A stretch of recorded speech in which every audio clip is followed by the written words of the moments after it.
Hey Coach Tony, the top broadcast in youth sports. Welcome to Hey Coach Tony, the top broadcast in youth sports, where you get to call in and give your opinion. Call 855-HEY-COACH. That's 855-439-2622. Give your opinion. And now here's your host, Tony Fiorino. Hey, happy Saturday, everybody. This is Hey Coach Tony, coming live every Saturday, 9 a.m. Hope you guys are enjoying the start of your weekend. First, before we get things rolling, I want to remind you that every Saturday, we welcome you to join us for an hour of the top stories in youth sports, and specifically, we discuss how they affect us as parents and coaches. Before we dig in, I was told I have to wish good luck. First, I want to say congratulations to Somers High School. Somers High School had their homecoming last night, and they invited the good people of Nyack to come in and just roll over and get kadongadonged. I think the final was 41-20, and I got to tell you, at least 14 of those points were probably on garbage time. But anyway, congratulations to my good friend Tony DiMatteo and the Rolling Red Tide of Somers High School. And in fact, this morning, Somers JV is traveling to Nyack. My son TJ and his boys are going to hopefully follow suit, just like they did last week against Pelham after the varsity gave a shellacking. But in any event, oh, by the way, for the JV coaches and commissioners of Section 1 in New York, what did I ever do to you? I mean, I cannot watch any of my son's football games. Do they not know that the Hey Coach Tony show is on at 9 o'clock? That schedule came out every single JV game, 9:30 Saturdays. Ridiculous. And our home games? Our home games are against teams that, if they were away games, I could walk to. And where do we have to go for away games? Last week it was Pelham, and today Nyack. Last week I got to Pelham with about 12 seconds left in the third quarter. Drove me nuts. Now the good news is, and I can be proud papa every once in a while, TJ came up with a huge interception in the fourth quarter. Somers was leading by 5. Pelham was knocking on the door. They were actually inside the 5-yard line. TJ came up with the big game-swinging interception, had another pick later on in the fourth quarter. So apparently, other than a nice 12-yard run that he had, I didn't miss much. But today, there's no way. Adam, do me a favor. During the break, Google how far it is from Brookfield, Connecticut to freaking God-forsaken Nyack. There's no way. All right, I'll check it out. No way I'm making it. All right, I'll do that right now. Would you? Earn Definitely. your keep, because I think my wife, God love her, she's a beautiful lady who clearly settled in life. She's going to be at the game, and hopefully she's going to shoot me some updates. If it's a cool update, I'm going to get a phone call. If not, she's going to be up on the Facebook page. And by the way, you should be up on Facebook too. It's the Tony Fiorino radio page if you want to interact with me live during the show. Okay, having said that, a couple of things I want to talk about today. One in particular is zero tolerance. If you've ever listened to this show, you know that I am a strong proponent of zero-tolerance policies. Well, I got wind of a story coming out of Pennsylvania this week, and I wanted to share it with you. In York, Pennsylvania specifically, a group of concerned parents and students attended the school board meeting to address what they believed was a discrepancy in the school's code of conduct. Now, when I hear discrepancy in the code of conduct, my ears perk up because I believe most of the school's codes of conduct are not worth the paper that they are written on. So that one got my attention. By the way, if you want to talk about codes of conduct and zero tolerance, just give us a call here in the studio. The number is 855-HEY-COACH. That's 855-439-2622. By the way, I want to remind you that if you are outside the listening area, and I always get jokes about how small the listening area is, you can listen to us live online at 940ESPNradio.com, but we have now entered the 21st century. We are on iHeartRadio. You search for ESPN Danbury, you can get my show live, and anywhere you got a smartphone, you can bring me along with you. And isn't that what you've been waiting for? Anyway, this whole idea of a discrepancy in the code of conduct stemmed from an incident this past summer, which involved students violating the code of conduct. This piece of the code of conduct, by the way, calls for a zero-tolerance approach regarding tobacco, alcohol, and drug use. Again, so far I'm on board. I'm digging this. Apparently the students face a 90-day suspension during the school year if and when this code is violated. Now, as is usually the case, students who wish to participate in any extracurricular activities are required to review and sign this agreement. This agreement remains in effect 365 days a year. Again, right now, I'm a fan. I'm enjoying this. I think this is the kind of stuff we need to have in our schools. Because whether it's summer break or whatever the case may be, or a Saturday or Sunday, you're representing the school. So I'm on board. 855-439-2622. So far this seems pretty straightforward, correct? Well, at this meeting, several parents spoke up. The first of which was a lady by the name of Tricia Harrison, who cited the unfairness of the code. Now, if you heard anything unfair so far, give me a call, hop up on the Facebook page, send smoke signals, whatever. But she says she wanted to cite the unfairness of the code, noting that the guidelines allow for what she said was, and I quote, an uneven distribution of consequences over the school year. This is where I start to get a little bit confused. I'm going to say that one again. The guidelines allow for what she said was an uneven distribution of consequences over the school year. If you know what the hell she's talking about, call me at 855-HEY-COACH, 855-439-2622. The students, by the way, the students who violated the code are currently banned from all fall activities. Again, nothing out of the ordinary so far. Now, however, and this is where the feathers got ruffled in this meeting, the students who participate in spring activities will remain unaffected. Again, this is according to the mom, this Tricia Harrison. And we're going to argue that point in a second. But her beef is the kids who participate in fall activities are being penalized, while those who are participating in spring activities will have, and again, according to the article, remain unaffected. They will have served their suspension during the fall. Now, again, I'm still confused. Can anybody help me with what's going on here? Anybody sense something wrong anywhere so far throughout this story? Would love to find out what point these parents are trying to make, because I don't get it. Well, while we're trying to sort out what Tricia Harrison was trying to get accomplished, there was another parent, Tara Hartman. She raised the same issue, except this mom kind of she carried the torch for ignorant parents everywhere, and she decided to bring along a report that she researched, comparing policies at other schools and a bunch of other information around this issue. By the way, Adam was kind enough to check it out for me. The distance between Brookfield, Connecticut and Nyack, 55 miles. I love my kid, but I ain't driving an hour plus to catch the second half of the fourth quarter. So wish them luck, everybody. And anybody who's got an update on the game, give us a call in the studio. But again, this Tara Hartman, she decides she comes loaded for bear with a grand jury report of sorts. And she was quoted as saying, and here's another one that confuses me, if we're going to enforce a policy, we need to enforce it throughout the entire year. Adam, are you getting any of this so far? Yeah, I'm hearing it. Is it making any sense so far? Because apparently her concern, no.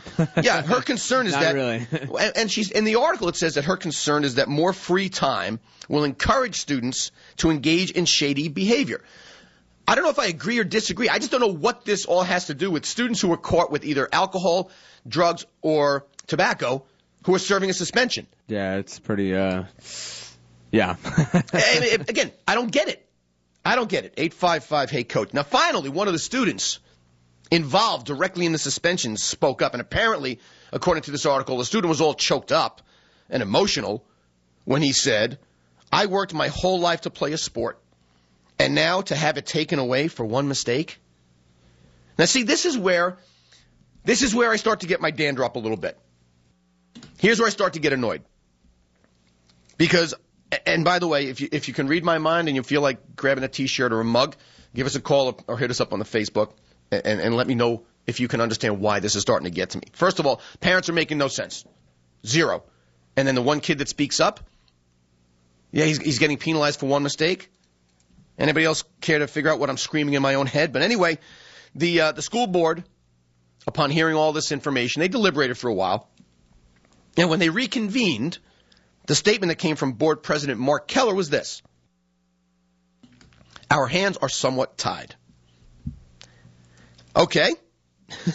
According to the board, suspending this policy still would not allow the students to, who are presently serving to return to their fall sports teams anyway, because it wouldn't be retroactive. And in addition, it might open up the danger of future issues remaining unable to be addressed or enforced. That I get. But what a weak statement. Our hands are tied? No, your hands aren't tied. You're enforcing a rule that you guys put in place. So here's where the school loses me. I love the policy. 90 days. Strike one, and in theory, you're out for 90 days. And, by the way, it doesn't matter where you are. Doesn't matter when it is. This is 24/7, 365. I'm thinking, finally, a school with a backbone, putting a code of conduct in place that holds people's feet to the fire. That's the way it ought to be.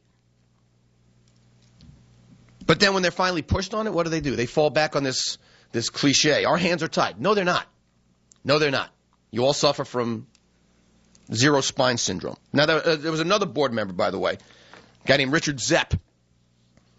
And he said, and I quote, "We're a community and we're a family. We know the policy is hard. We know people have signed something they did not read." Thank you, thank you, thank you. Richard Zepp, aside from having a ridiculous last name, and I'm sure you got more than your share of Marx Brothers jokes when you were a kid, take a bow. Because you nailed the issue. Eureka! Someone has finally discovered what the real problem is here. Now, the policy apparently, and here's where they lose me again, the policy is currently undergoing review by the school board's policy review committee. So my question is this. The first two parents from this story, I'm going to read those statements again. First parent was this lady, Tricia Harrison, and she said, "It's unfair. The guidelines allow for what she said was an uneven distribution of consequences over the school year." Now I think we understand that she's saying kids who play full, depending on when a kid decides to drink, it affects what season they're playing in. That's really the shortcut to that one, and I ain't buying it. Second one, Tara Hartman said, if we're going to enforce a policy, we need to enforce it throughout the entire year. So the point is this. On the first one, Tricia Harrison, you take a bow too, because you're the idiot of the week, maybe in a tie with this Hartman lady. Why is it unfair? And how is it an uneven distribution of consequences over the school year? Bottom line is, you get caught drinking or smoking or dipping or shooting up black tar heroin, whatever the hell it is these kids are doing. When you get caught, you serve a 90-day suspension. That is not a sports policy. That is a school policy. And as a parent, instead of saying, my kid did something illegal, and I should be the first one punishing, reprimanding, sending an example for this kid, what do? I try to get him, oh yes, they should definitely be suspended, but my God, don't let him miss football. What kind of life example are you setting for your kid, you dope? Tricia Harrison, York, Pennsylvania. Look her up. I can't drive far enough to go watch TJ play today. I'm not driving to York, Pennsylvania to toilet paper somebody's house. But this is a special kind of stupid. And again, Tara Hartman, she's so upset. If you read her statement, if we're going to enforce a policy, we need to enforce it throughout the entire year. If I read that a certain way, she's even dumber than Tricia Harrison, because what sounds like what she's saying is, if they get caught, suspend them the whole year. Talk about cutting off your nose to spite your face. This is basically what she's saying is, if my kid has to miss football or soccer, I want every kid to miss whatever sport they're going to play. I don't know. I've never been to York, Pennsylvania. Adam, have you? Never. A lot of inbreeding, a lot of brother-sister marriages kind of going on in York. I don't know. I would think so. All right, good. All right, so it's not just me. No. Not just me. All right. Now, I think this guy Richard Zepp said it right. And I'm going to get into that in a little bit because we have to go to a quick break. But before we do, you should all pick up your phones after the show, of course, and call the Danbury Old Timers Club at 203-775-2200. And why? The Danbury Old Timers are hosting their 49th annual awards dinner on September 27th at the Amber Room. Danbury Old Timers, they do a bunch for the community. It's a great group of folks. I actually spoke on their behalf. One year they hired me to speak to the parents and coaches, Danbury High School. But tickets for the annual dinner The dinner's on September 27th. Tickets are $40 each, and they're available at the Pembroke Pumping or Iovino Brothers. Sports awards are going to be given to the following old-time athletes. I guess they're being inducted into the Hall of Fame. Hank Vallely, Sam Jacobellis, Jeff Lowndes, William Gross, Paul Dodo Jr., and it's not Dodo as in the dodo bird, it's D-O-T-O. Gene Austin, and by the way, Paul must have had a rough childhood anyway. All right, Gene Austin, Larry Harrison, and Tom Lynch. Now, this dinner is kind of special because in addition to the sports awards, civic awards are going to be handed out, one to the following folks, Pat Bragdon and Mary Burke, with a special award going to Norm Winterman. Now, also, again, remember, these guys do a lot. The annual golf tournament for the old-timers is going to be held on October 5th at Candlewood Valley Country Club in New Milford. Entry here is, I don't know if you ever played Candlewood Valley. It's a pretty nice course. Entry fee is only $155 per player. So for more information, you contact Scott LaValle at the Old Timers Club. The number there, 203-775-2200. You're listening to Hey Coach Tony. Stick around. I'll be right back. Coach Tony. Oh, I missed that comeback. I want to remind you guys that aside from the Hey Coach Tony goodness you get every Saturday at 9 a.m., I have launched a daily show here on 940 and 1510 ESPN Radio every Monday through Friday, 1 o'clock. I put my coach's hat down for a second, and I put on my sports fans hat, and we talk general sports. Giants, Jets, Pats, Yankees. I was going to say Mets. I was going to say Red Sox, but my God, no stories there. As well as picking out the top stories from around the country. So if you like to talk general sports, grab your sandwich and join me for an hour every Monday through Friday at 1 o'clock for the Tony Fiorino Show on ESPN Radio. All right, we're talking this morning about a zero-tolerance policy at a high school in York, Pennsylvania. And wouldn't you know it, everyone signs these things. And then, you know what? When it's time for your kid to serve the consequences, everyone goes up in arms, starts complaining. Well, these two knucklehead moms in particular raised some questions, and all it did was show me that their kids play fall sports. They're complaining that the kids in the spring aren't getting penalized. Well, guess what, you dope? Yeah, they did. They were suspended for 90 days. I mean, how stupid are these people? How shallow? Now, apparently the only guy with a backbone and a brain is this guy, Richard Zepp. And he basically came out and said, yes, it's a harsh policy. Didn't apologize for it. It's a harsh policy. But he alluded to the fact that people signed something that they did not read. Now, I'm going to add a little asterisk into this equation because what Richard Zepp didn't say, and I bet he was thinking it, not only did they sign something they didn't read, there's a chance that they signed something that they just chose to ignore the content of. So if that's the case, and come on, you don't think it's the case, give me a call, 855-439-2622. If you're as fed up with this nonsense as I am. But if that's the case, and they either didn't read it or just chose to ignore it and hope it didn't affect their kid, then why the heck should they revisit the policy? Mark, what's his name? The president says we're revisiting the policy. Don't! Stand firm, my God! Jellyfish, get a backbone. It's a good policy. And once these two knucklehead moms realize how stupid they sound, the next knucklehead moms or dads, they're going to learn from this mistake. Don't fight the power. Sometimes the power is right. Get caught with substance abuse? You get 90 days, period. What's wrong with that? Like I said, these parents are just upset that part of the suspension is also a suspension from all school-related activities, sports included. Anyone think that's wrong? I'm not going to, listen, I'm upset, but I'll let you speak your piece. Somebody wants to tell me this is wrong? Give me a call. Can't wait to hear from you. 855-HEY-COACH. It's 855-439-2622.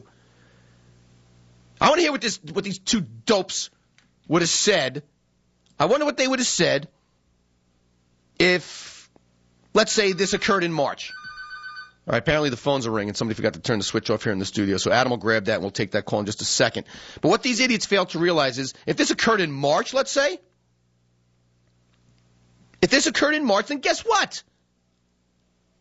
Then the kids who were playing spring sports would be penalized, while the fall kids would be fined. And again, they're not fined. They get a 90-day suspension. Right? My point is this. It doesn't matter. They're viewing this as a sports punishment. A sports punishment when it is, in fact, a school punishment. And if it happens to affect a sports season, then so be it. I still don't get it.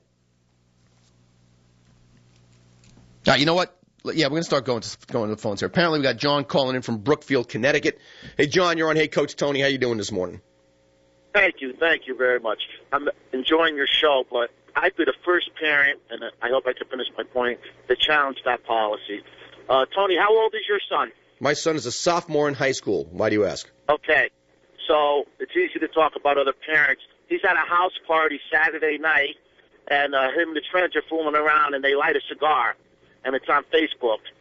You're going to be okay with suspension and missing the football season? Now, with your zero tolerance?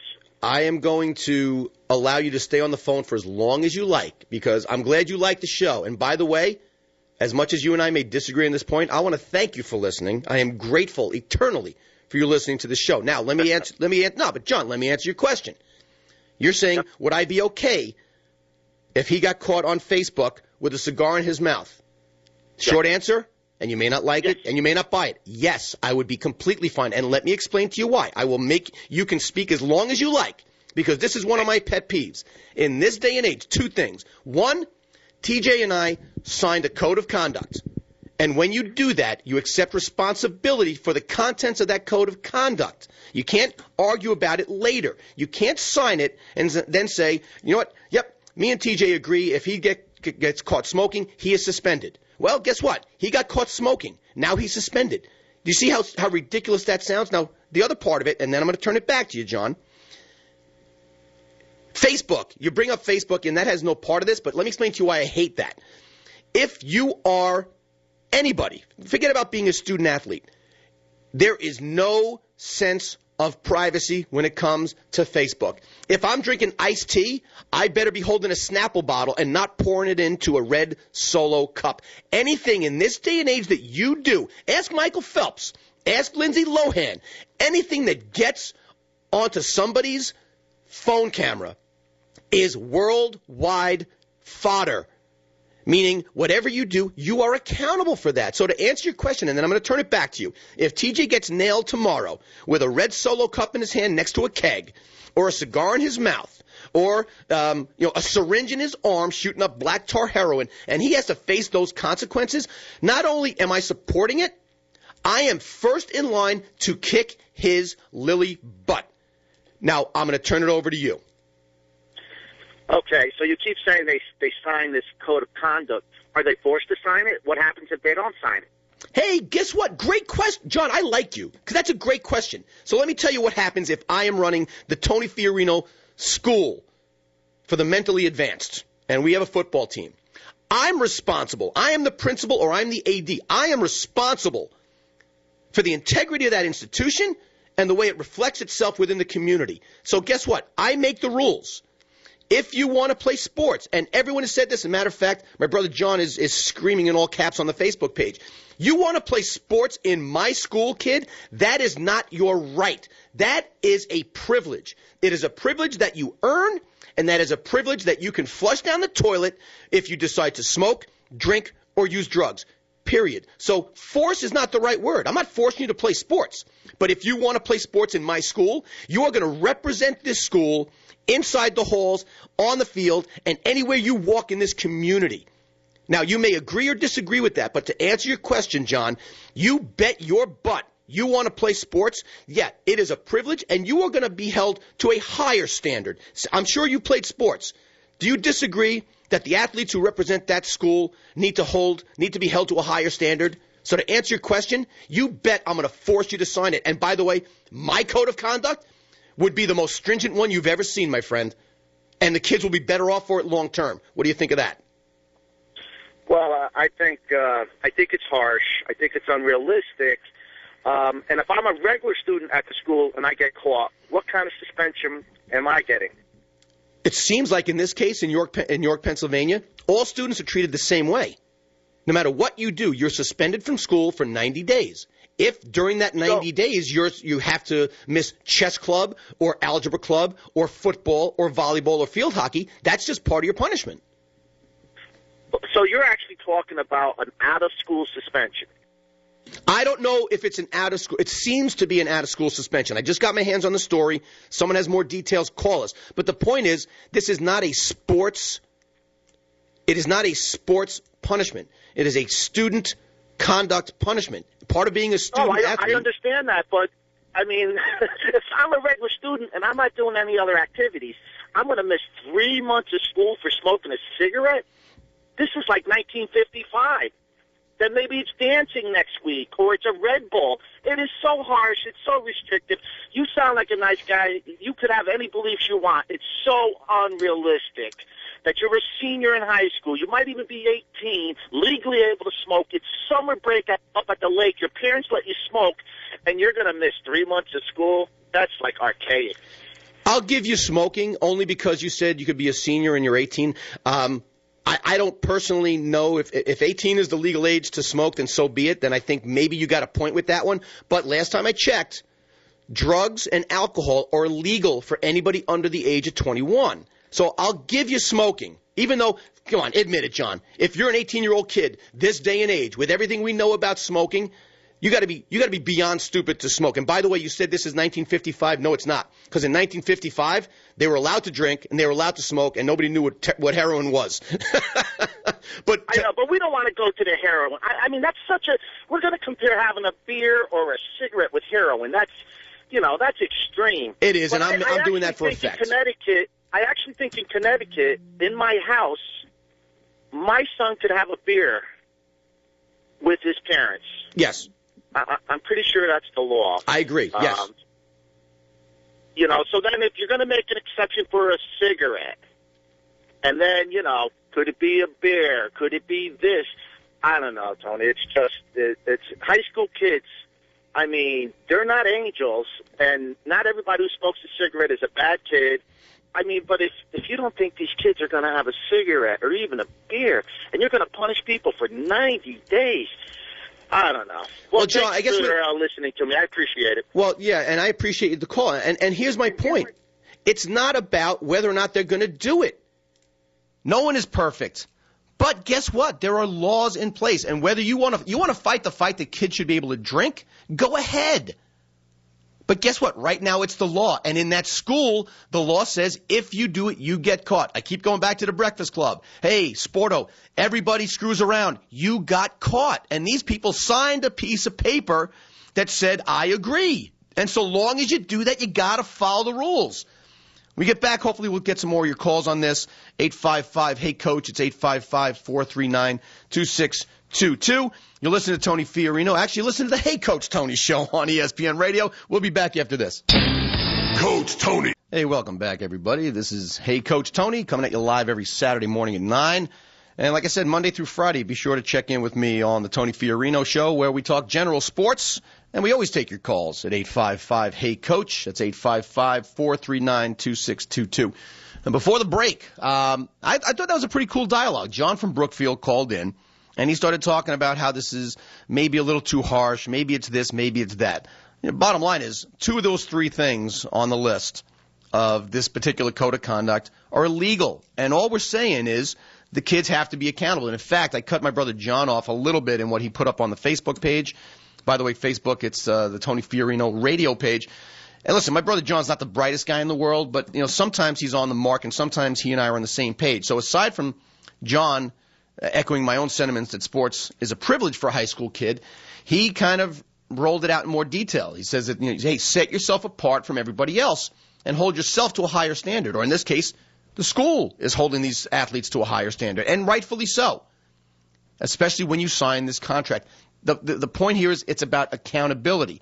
And John also says what I say all the time.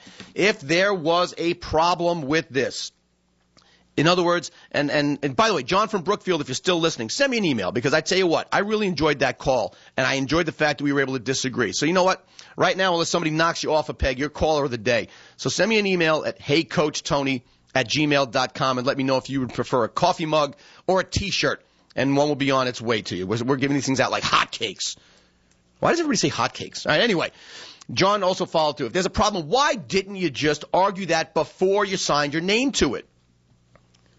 John from Brookfield alluded, too many Johns here. John from Brookfield alluded to the fact that these kids are forced to do it. A, no, you're not.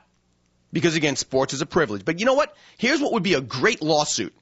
I always pee on lawsuits. Well, guess what? You want to have a good lawsuit? Sue for your right to transfer to another school because you think the code of conduct is too harsh. How's that? I can line up behind that lawsuit tomorrow. Don't sign it and then complain when you get caught. Argue that point before your kid ends up on Facebook doing a beer funnel or with a cigar in his mouth or carrying around the red Solo cup. Argue that point beforehand. Don't cry boo-hoo when he gets caught. Because what message are you sending to your kids? Yes, we need a code of conduct. Yes, substance abuse is wrong. Yes, black tar heroin. By the way, I use heroin as an example. It's for effect, guys. You know, I don't think we've got a massive heroin problem going on. I'm not underestimating it. I'm not downplaying it, but I just say that for effect. You know, if you listen to the show, I have a pretty decent sense of humor. Anyway, argue those points before your kid gets caught. Don't say, yes, these are wrong, they're bad, punish, punish, punish. Oh, I didn't know you were talking about my kid. And wait a minute. Oh, it's football season. That changes everything. No, it doesn't. And those of you who are arguing for the leniency of these policies based on your children smoking, drinking, taking drugs, whatever, you're doing I was going to say you're an idiot, but you know what? I had a very civil conversation with John from Brookfield. You're not an idiot, but some of you are. The point is, you are setting your kids up for long-term failure. Because guess what? When you got a job and there are policies, hey, don't dip your pen in the company ink, which is the cliche that has evolved when it comes to inter-office dating and relationships. If you sign a piece of paper that says do not date Becky Sue, the receptionist, and you get caught in the supply closet knocking boots, guess what? You're fired. And you cannot, will not, should not, will never argue that point and win. That's it. You got something to add? Give us a call at 855-HEY-COACH. Now, I'm going to move on because I actually read another article this week. I like this topic, and I can talk it all day, but I want to move on to something of value to parents everywhere, intelligent and idiots alike. Maybe you're one of those parents who chooses to ignore the odds, and you still hope that your kid's going to get an athletic scholarship. Well, I came across this article this week, and I liked it because it outlines a couple of basic things that all parents should really understand. By the way, my wife is listening in. Your son is wearing number 38.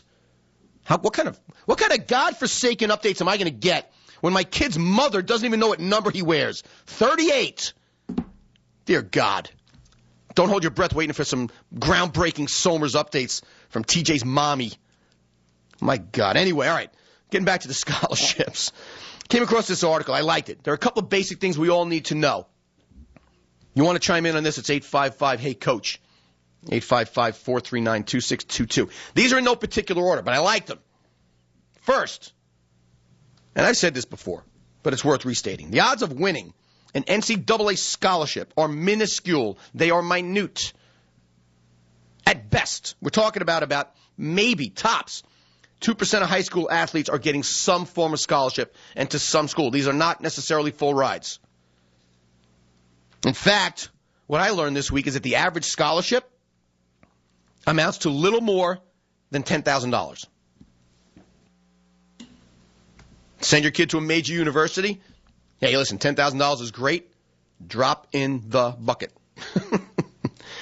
So even if you're holding your breath for one of these scholarships, right now the average scholarship is about $10,000. Sobering. Which leads me to the next point. Full scholarships are very rare.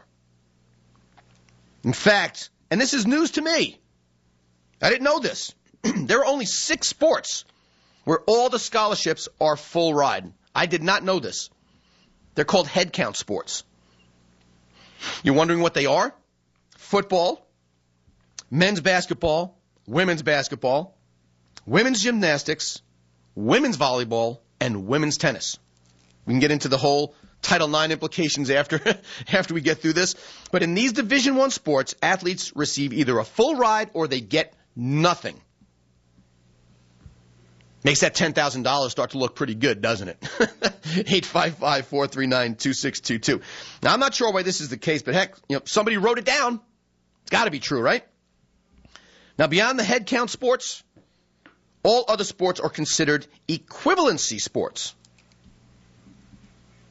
I don't know why they call it that, but NCAA rules dictate how much money these non-head count programs called equivalency sports can spend on scholarships. So this is more of a budget.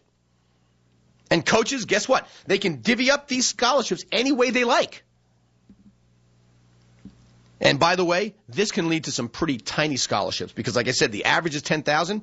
Means a lot of people are getting less. You learn something new? I did.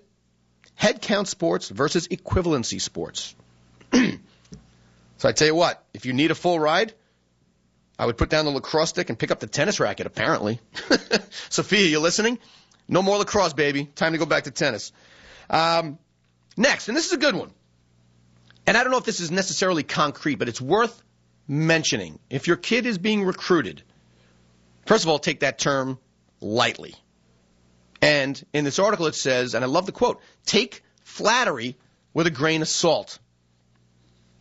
Coaches sometimes tell athletes that they got a lot of scholarship money to give out, but don't ever assume that means you're going to get one. A coach they may not know, and usually don't know, because of what I'm going to talk about a little later. He's not going to know whether or not he wants a particular athlete bad enough to give a scholarship until he finds out what other kids are committing, what other kids are signing their letters of intent. What really matters is the scholarship amount. Actually, you know what? We have to go to a quick break, but when we get back, I'm going to talk about why that last one is so important. Why the schmooze process is not what it used to be. You're not going to want to miss this. But before we go to break, listen, we're talking about scholarships. As parents, we know each of our kids dreams of getting a scholarship, making the travel team, playing in college, maybe even going pro. Well, our friends at the House of Sports can help bring dreams to life one champion at a time. The House of Sports is a 120,000 square foot state-of-the-art athletic complex located in Westchester County, New York. It is one of the largest in the entire Northeast, and it's jam-packed with features for athletes at every skill level. Check out some of the things you're going to see here at the House of Sports. 4 high school regulation basketball courts with 26 adjustable hoops and a 5,000 square foot dedicated shooting lab. There's an 80-yard indoor turf field that can be divided into smaller fields. There's an 11,000 square foot performance center for speed, strength, and agility. 2 40-yard sprint tracks, a plyometric zone, speed zone with 3 speed treadmills, a weight room, of course, 4 team rooms with whiteboards for your meetings. There's a sports cafe and bar. They got 8 party rooms. I think they can accommodate up to 100 people. So whether it's hoops, lacrosse, baseball, whatever, House of Sports has the expert coaches that'll make sure your kid gets to that next stage of development, no matter where they are when they show up. Try House of Sports free. September's winding down, folks. September is your opportunity to try a free try the House of Sports. Visit houseofsportsny.com or call 855-ALL-SPORTS. That's houseofsportsny.com or 855-ALL-SPORTS. And when you call, please tell them that you heard about them on the Hey Coach Tony Show. We'll be right back after this. Coach Tony. Hey, welcome back, everybody. This is the Hey Coach Tony Show on 940 and 1510 ESPN Radio. Hey, before the break, we started talking about some new information, at least new information for me, and hopefully it's of value to you. We're talking about scholarships. Let's face it, some of us are ignorant, and we choose to ignore the odds in the truest sense of ignorance when it comes to athletic scholarships. By the way, Adam, my computer is officially frozen up. Somebody calls, just interject when they do. But before the break, I was talking about one of my favorites. And this isn't so much about scholarships as much as it is just in terms of general recruitment. And that advice is take flattery with a grain of salt. Coaches may not know whether or not they want your kid until they figure out what kids they get. What really matters, and this is where I want you to pay attention, there is an official document in NCAA compliance called the Athletic Grant in Aid Form. Until you get that grant in aid form, what I'm saying is any promises or insinuations that a coach may give to you or your kid mean absolutely nothing. And next time you see some kid or some parent say, hey, my son got a verbal from whatever, your son can get a verbal from Alabama to be the starting tailback. It means nothing. And because it means nothing, coaches are using these more and more to keep kids on a string. Coaches have been known to tell athletes as young as 7th grade that they want them for their team. There is no guarantee whatsoever that a child who verbally commits to a team is going to end up on it, because guess what? The coach can change his mind about a prospect, and so can the athlete. So wow, I almost got in big trouble. I almost came up with a sexual reference that would have surely gotten me fired. Oh, boy. So let's just leave it at this. The verbal commitment.